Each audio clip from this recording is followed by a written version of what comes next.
To'g'risini aytsam, shu uyni armon bo'lib ketdi. Dadam yaqinda dunyodan o'tdilar.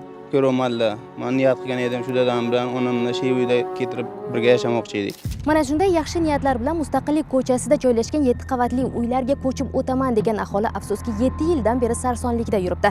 Sababi ushbu uylar to'liq qurib bitkazilmagan. Shu 7 yildan beri yurimiz. Kvartira va kvartira.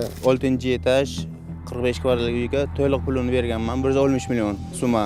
Hokimiyatdan so'raymiz, uyimizni tezroq olaylik, vot qilib berishsin. Tasavvur qiling, menga renovatsiya asosida ushbu xonadonlardan biri berilgan. Ammo endi bu yerga ko'chib o'taman deganimda boshqa bir fuqaro xuddi mana shu qavatdan mana shu xonadonni men to'lov qilib sotib olganman deb tursa. Bu domlani quruvchi bitta nimani uyda 2 kishi, 3 kishiga sotgan. 12 kishi uysiz ijara-majara yuribdi. Qancha xalq kreditga pul olgan, har oy to'lab yuribdi u yoqqa. Quruvchi oxiri javobgarlikka tortildi. Endilikda uning zimmasidagi mas'uliyat boshqa bir kishiga yuklatildi. Fuqarolar uylarga qachon ko'chib o'tadi deya mas'ulga mikrofon tutdik. 24-yilda iyul oyida meni rahbariyat tomonidan chaqirildi. Keyin menga aytdilar, shu domni bitkazib berish kerak.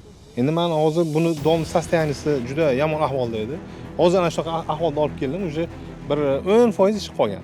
10% ish qolgan. Shu 10% ish bitsa, xudo xolasa dom ekspluatatsiyaga topshiriladi.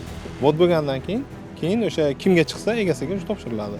Umid qilamizki, yangi quruvchi shu qolgan 10% ishni ham qisqa fursatda bitkazadi. 2 kishiga sotilgan bitta xonadonga esa sud qaroriga asosan ilk marta shartnoma tuzgan fuqaro haqli bo'ladi deya ta'kidladi mutaxassis. Faqat oxirgi qarori chiqargan o'sha birinchi qilingan shartnomalarga chiqqan hammasiga, lekin hozirgi kunda 10 kun muhlat ichida agar apellyatsiya yozilmasa, o'sha qonun kuchga kirish kerak. muammoga esa yechim izlanadimi yo'qmi? Biz ushbu mavzuni nazoratga olib, manzilga yana qaytamiz.